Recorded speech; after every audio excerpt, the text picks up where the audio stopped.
Welcome to Lab Life with the Air Force Research Laboratory. Hi, I'm Michelle. And I'm Kenneth. Today we're joined by Dr. James Christensen, who's crawled through airplane wings as part of his day job and had a C-130 wing delivered to his cubicle. In 3, 2, 1. So to kind of get things straight before we begin, how would you describe your job to your friends and family? So I describe it as I'm an advanced development project lead. So I am trying to pull together different technical capabilities into products that have value and meet a need, from an Air Force perspective. So I'm kind of in between, I don't do the basic research, but I need to be aware of it. And I work with outside companies a lot to deliver that sort of tangible product that solves a problem for the Air Force. You mentioned beforehand, or mentioned to us at least, a kind of unique position. So how did you get to this point, or how did your career lead to this? I was trained as a psychologist, actually a cognitive psychologist or research psychologist, and then further specialized in psychophysiology, which is understanding what physiology is telling us about what's going on in the brain and how a person is doing. So I started working for the Air Force Research Lab right after I finished my PhD, initially doing cognitive workload assessments for pilots primarily. Over time, that has kind of expanded as the technology has really matured to be able to use wearable devices, wearable sensors, small, lightweight technology that's very much applicable to continuous use and field operations. And with it, my role has kind of grown and shifted from, I started out with a fairly narrow focus. I was a bench level scientist for the Air Force Research Lab, into where I am now, which is I kind of lead, develop, manage projects, again, primarily advanced development 6.3 work that pulls together a number of different capabilities, from physiology to gas phase sensing to different electrical things like electroencephalography. But all of it really centers on understanding the state of the airmen, what are they capable of, and helping them to sustain and enhance their performance. What would be an example of the cognitive workload assessments that you did for pilots? What are you having them do multiple tasks at the same time and see where things break down, or how does it work? When I first started doing that, a lot of it was about different cockpit interfaces and systems. So, for example, one fairly big project that we did involved a new heads-up display for the C-27. The heads-up display was hard to see, quite fundamentally. And the question that kind of came back to the research labs was, how bad is that really? And that's a cockpit workload question. It's like, okay, if you can't see your HUD very well, you have to work harder to get all the information that you as a pilot need to fly the aircraft successfully. So we designed and executed a field study where we looked at how did the pilots rate their workload. We did look at physiology, how stressed are you as you are trying to do different phases of flight? So how fast is your heart beating? How hard are you breathing? How sweaty do you get? And then compare kind of the new heads-up display to the old heads-up display and see, okay, how much of a difference is there here? And do we think it's an issue for their ability to safely operate the aircraft? So that turns into a recommendation, a report, that we made back to the program office that said, it really is a problem. We are seeing, significant impacts on pilot performance, and so they ended up fixing it. Relatively simple fix. They moved where the heads-up display was mounted, so it was easier to see. It solved a problem for the Air Force. I think, even though that was, relatively limited in scope, it kind of foreshadowed, some of the things that I grew into later in my career, where we're trying to solve problems for the operational Air Force. And speaking of that, moving in your career, did you ever see yourself working in confined space monitoring? Great question. So, as I mentioned, I started out doing primarily pilot work, and the organization that I was in did essentially no work at all with maintainers. That was just not really part of our portfolio. So, It really wasn't until about 3 years ago, the Air Force Sustainment Center reached out to the labs and said, hey, we need help with this. We think there's an opportunity here, but it needs research and development. Can you help us out? That was really the first time that I was engaged at all with the maintainer community. And yeah, what they brought to us was a lot of concerns about being able to maintain our aircraft, keep them flying, keep them in the fight, as much as possible. So this directly gets at mission capable rates, which is, of huge concern to the Air Force, particularly with aging aircraft and high deployment rates. So the opportunity that they had was, we think we can make confined space maintenance at the maintenance depots more efficient, reduce the amount of manpower required by using wearable sensors to fulfill some of what human monitors do right now. But what they were basing it on was a pilot project that Lockheed Martin had developed in a very different environment. So the research need was, how do we take something from a very different environment, adapt it to Air Force needs, and then prove it out, demonstrate that it actually works. So I really started from scratch trying to understand how Air Force maintenance works and what confined space maintenance is and the regulations and the procedures associated with that. It was a fire hose learning process for me. It had to be crazy. It was nothing I'd ever dealt with before. Unfortunately, we had great engagement and support with the Sustainment Center, and then, very quickly thereafter, Warner Robins, Air Logistics Complex, came on board as well, and they were very supportive of us coming in, working with them, understanding, how this works now, and what we would have to do in order to field new technology that would make it easier, more efficient, while maintaining or enhancing their safety. And could you create a visual, a mental visual for our listeners about what a confined space is when you're talking about maintainers or people that work on aircrafts and keep them flying? Absolutely. So at the depot level, this is sort of your major aircraft renovations here. So it's not just, changing a tire or patching a hole. They'll strip all the paint off an aircraft, they'll pull the wings off, and they're doing major upgrades and modifications to it, and kind of completely overhauling the aircraft. In the course of doing that work, a lot of it is hands-on touch labor inside spaces that are really not designed for human habitation. So, for example, a lot of the work that we've done is with the C-130 squadron down there. The C-130 has what we call wet wings, so the wing structure is the fuel tank itself, and that means that every joint, every rivet line has to be sealed and inspected and have sealant replaced and repaired regularly. All of that is hands-on labor. So every single day, there's about a couple dozen maintainers at Warner Robins just working C-130s that are going to crawl inside a wing fuel tank and do sealant repair. They'll do inspections, they'll do work on the plumbing, the hydraulic lines and the fuel lines, the electrical lines that all run through that fuel tank. It is a tough environment to work in. So I've been in a wing fuel tank myself. It is dark. You wear a headlamp in there because there's no light filtering through. It smells like fuel. Yeah, that makes sense. They drain the fuel out, they run purge fluid through it, and they kind of try to mop it up as best they can, but it still smells heavily of fuel. It's extremely cramped in there. So depending on exactly which space you're working in, you may only have a couple of feet, just enough room to kind of wriggle your body in without even really being able to crawl properly. So it's not for the faint of heart, that's for sure. You can't be claustrophobic and do this work. What kind of gear did you have to wear? So it depends on the stage of maintenance that you're doing. So when it kind of first shows up and there's still a ton of fuel around, they'll wear a full Gore-Tex suit with a hood and a full face mask.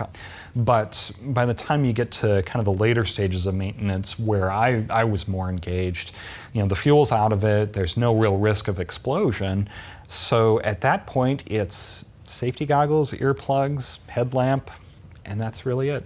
They might wear a Tyvek suit, that's just a real thin, disposable kind of coverall. But in terms of other safety gear, there's really not any required right now. And the good news about this is, the Air Force does this type of work very safely. Incidents in confined space work are very rare. The processes that we have in place now work well for making it safe.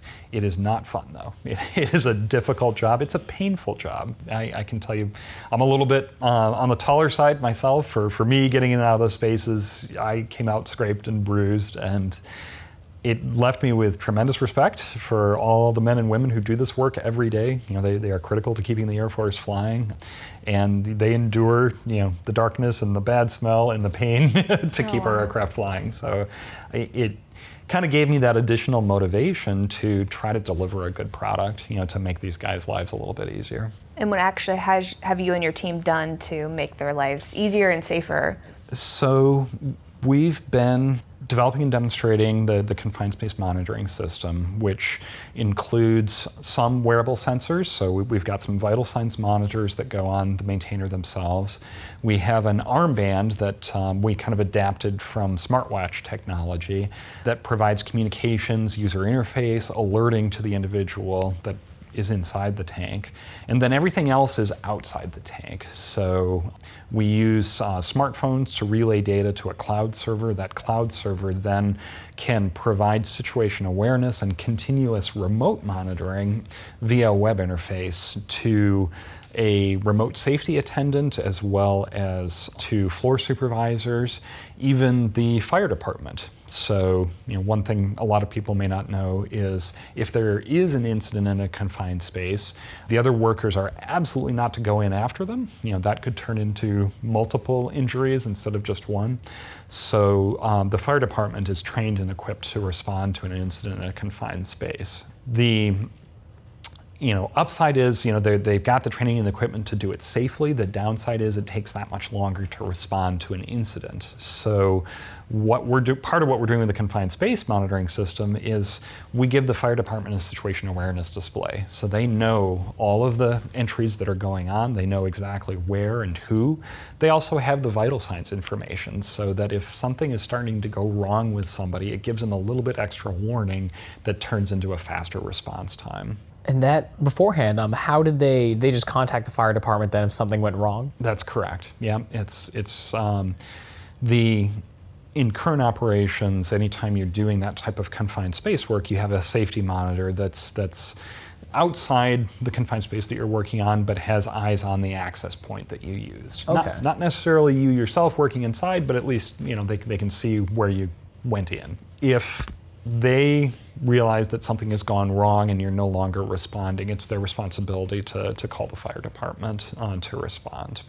But yeah, there's a little bit of delay there. They got to get to a phone, they've got to recognize that something is wrong and make the call. Because really I'm just imagining, like we send Kenneth in the size of a wing and I'm looking at the end of it before this technology, this wearable technology, and I have to either, call out an audible to him like, hey Ken, are you okay? Yes. And that was the mechanism to make sure that he's okay. That is the current mechanism. And then if he doesn't respond because he's passed out or anything that could have happened in there, then I need to go run and tell the fire department and then just wait. That's it. Because there's nothing else we can do. That's exactly it. But now you probably you can reach out to Ken if you think his heart rate's low or high or his breathing too fast or anything like that. We can use the watch to ping him and say, hey, are you still okay?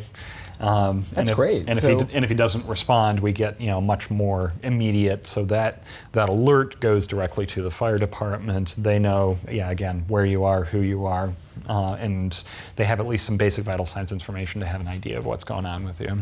And say if I was in the wing, I am able to use this device, this watch, to check in and click, say, hey, I'm fine. Or there's ways you said, is there a way I can speak through it, or is it just? We're still in development, but yes. Sweet. Yes, so if you're familiar with some of the Apple Watches and the Android watches, you can speak into the watch, and it's just using voice over IP technology. Yeah. That's great.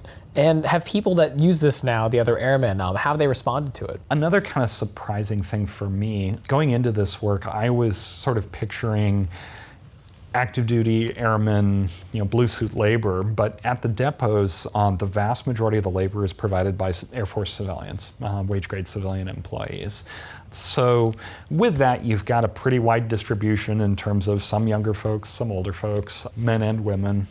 And so there's certainly a diversity of opinion, but I think the most common thing that I heard was they very much to start using the system as soon as possible, because even down at the individual worker level, they're concerned about turning aircraft as quickly as possible. They understand the need, they feel kind of the pressure to do their jobs well and quickly, and see the system as something that would help them do that. The other thing I'll say is, right now, fulfilling that safety monitor role, it's just another maintainer who's doing that. There aren't specific people that are set up to be safety monitors. And while you're doing that, you're not allowed to do anything else. You're not on your phone, you're not reading anything, you're not talking to somebody. You are supposed to sit there and just do the verbal check-ins with your person that's working inside. It tends to be boring. The guys really don't like doing that. They would rather be doing almost anything. And so freeing them up to do additional work is something that's really very appealing for them. On the concern side, there's always concerns about incidental medical findings. There's concerns about, okay, if I have to wear this sensor shirt, is somebody going to actually wash it before, somebody else wears it? That's fair. We are working through all of that. Those are some of the realities of fielding the system, is you have to have the logistics and sustainment for the system as well as the aircraft. It's something that we haven't touched on yet, but how hot can it get in those wings? The hangar bays are all kind of wide open. They're not really air conditioned, so it's whatever temperature it is outside. So it can get, Georgia in the summer, it can get 90 plus degrees, high humidity. So another kind of surprising thing for me is the guys told me that when it gets really hot outside, they'd rather be working in a confined space than not, because they can pipe in air conditioning. That's a nice bonus. So the tank may smell bad, but at least it's cool inside. I think they deserve that. Going in there, at least you have one luxury. Absolutely. And touching on what you said earlier about a lot of the updates here, where do you see this kind of going in the future then? Because you said we're going to be able to monitor these people in these wings, make it a lot safer. And is the idea to, is it a two-man team now, you said? It's basically a two-man team. In the future though, we see this as a platform capability that we are fielding with the maintenance depots first, partly because it's the largest concentration of maintenance work, so you get the biggest kind of immediate benefit from fielding the system.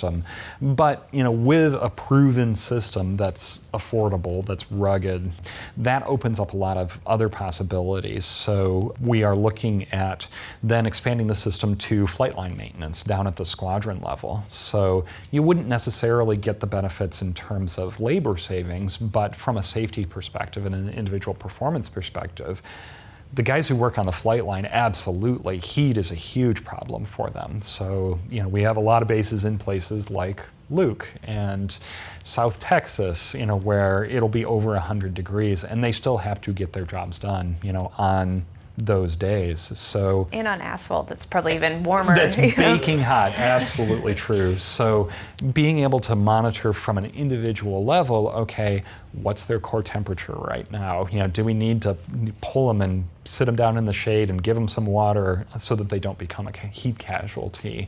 That's tremendous benefit to the Air Force.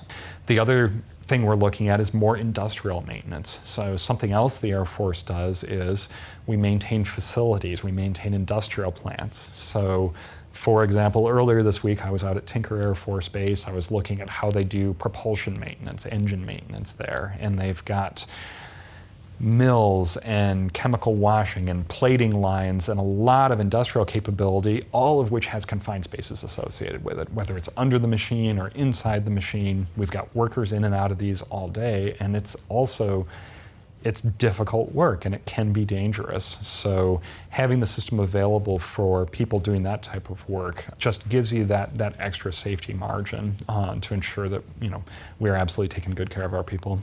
And to help, something I was going to touch on earlier, to kind of give an idea of how common this is, you mentioned, let's say for a C-130, how often do they need extensive maintenance like this? Or is it just, like you said, checking, it's pretty common just to get in there to make sure everything's all taken care of and sealed? Depot level maintenance, some of it is scheduled and some of it is irregular. If they do have significant damage, it may require depot level repair. Off the top of my head, I'm not 100% sure what the scheduled maintenance looks like. Yeah. I would guess every few years, give or take, it's going to need to come in for that. But yeah, it could be like flying hours, or correct.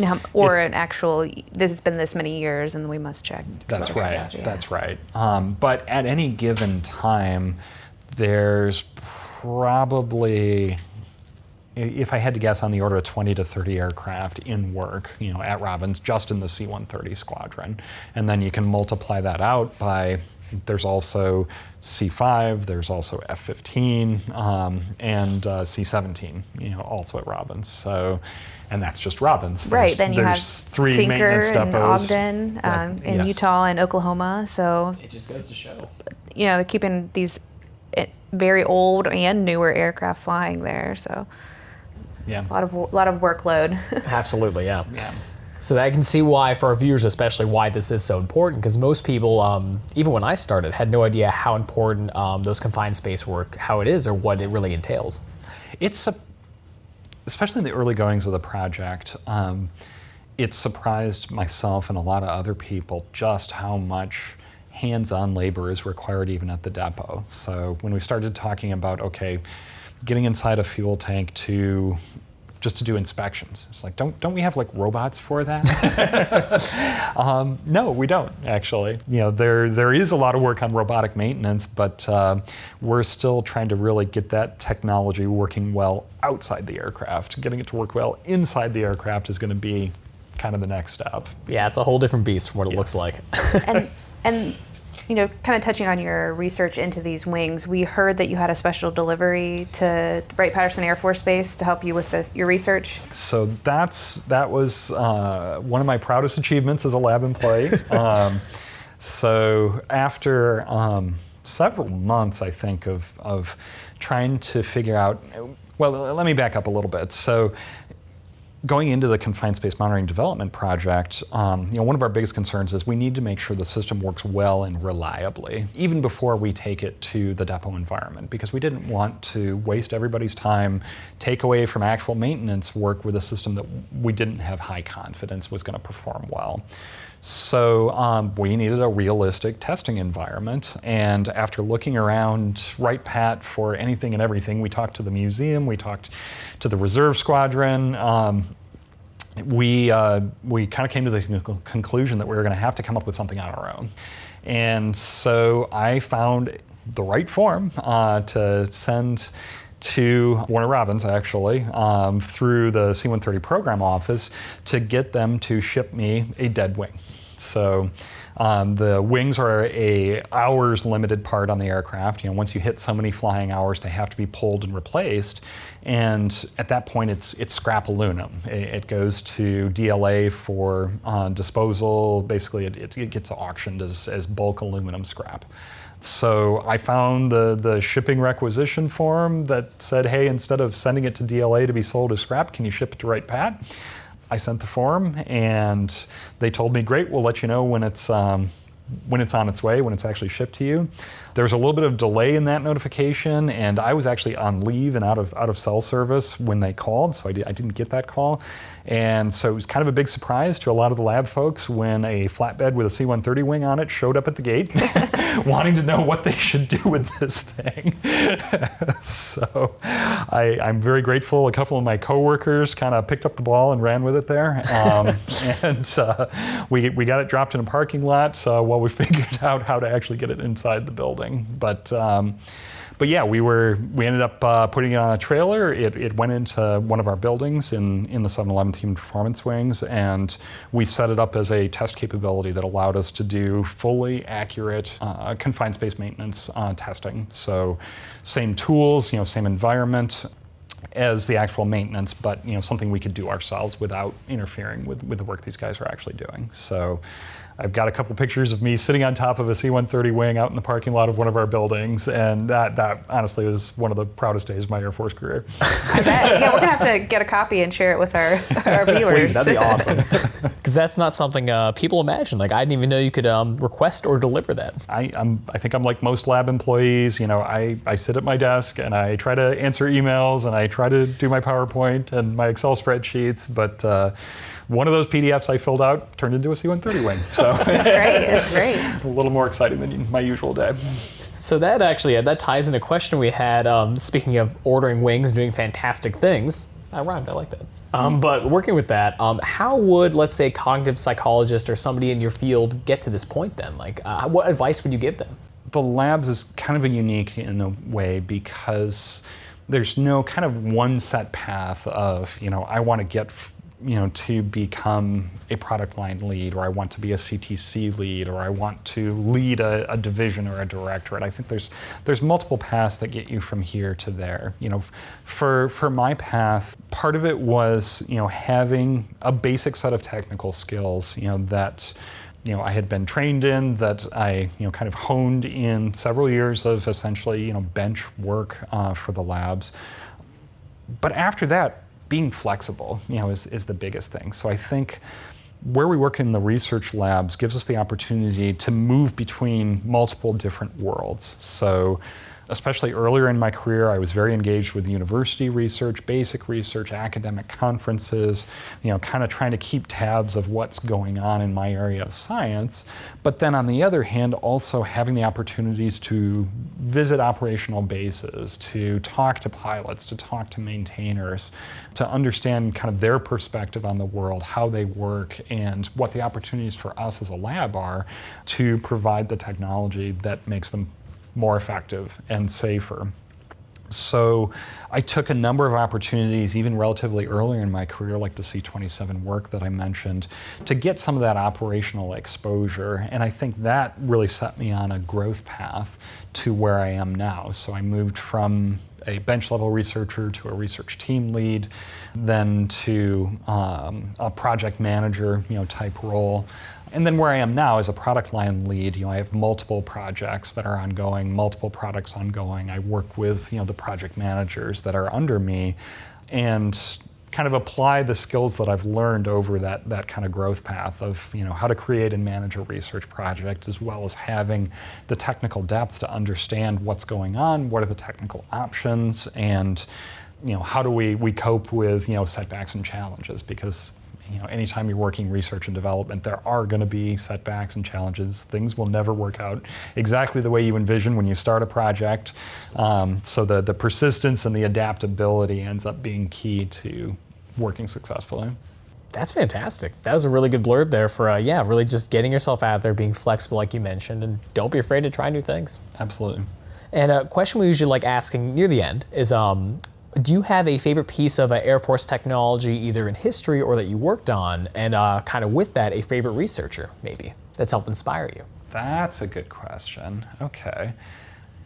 I guess if I had to pick, one piece of general sort of Air Force technology, I was and am a huge fan of Kelly Johnson and the kind of classic skunk works. So the F-117 through to the early kind of stealth work, just amazing stuff. And to me, kind of an inspirational example of all it took was one person reading an obscure Russian journal of mathematics on wave propagation and scratching their head a little bit to say, hey, I think we could predict, how radio waves scatter off a surface, and we could use that to make an aircraft invisible to radar.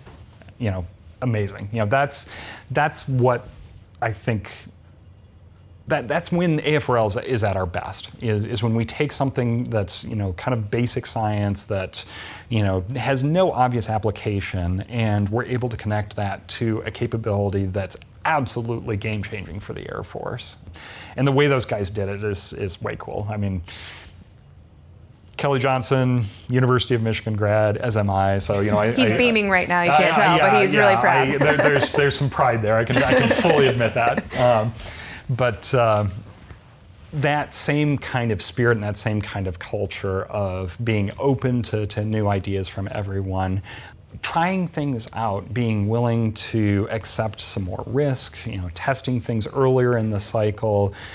Some of the spirit I think that Kelly and Ben Rich, built in the Skunk Works has really very direct implications for how we do work at AFRL, and I'd like to think that we've adopted some of that. I think some of our successes, can be ascribed in part to building a culture where we're tolerant of risk, and we're open to new ideas, and really support our younger scientists and engineers and give them the chance to try things. It's great. That's awesome. The last thing we had then was a fan question we got on LinkedIn.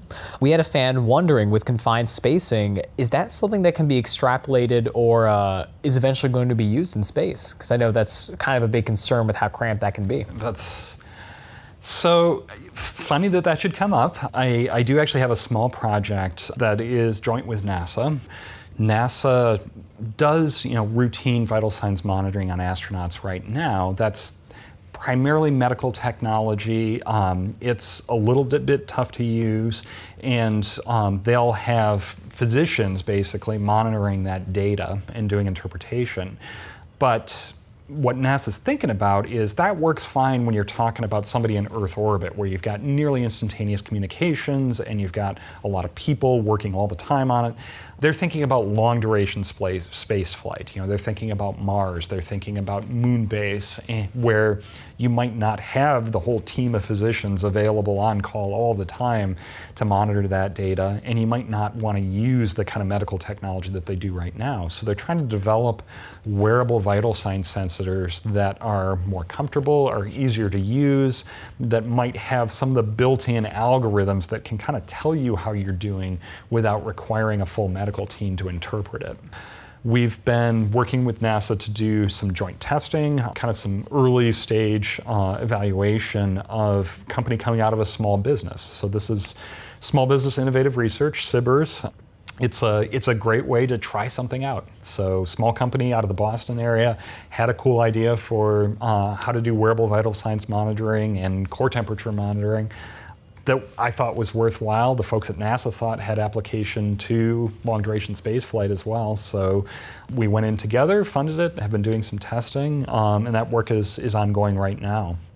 Yeah, if we start thinking about Space Force and we start thinking about people in space more in the future, having ubiquitous monitoring technology, whether it's derived from the Confined Space Monitoring System or not, is going to be essential to ensure that they're able to perform in that very challenging environment.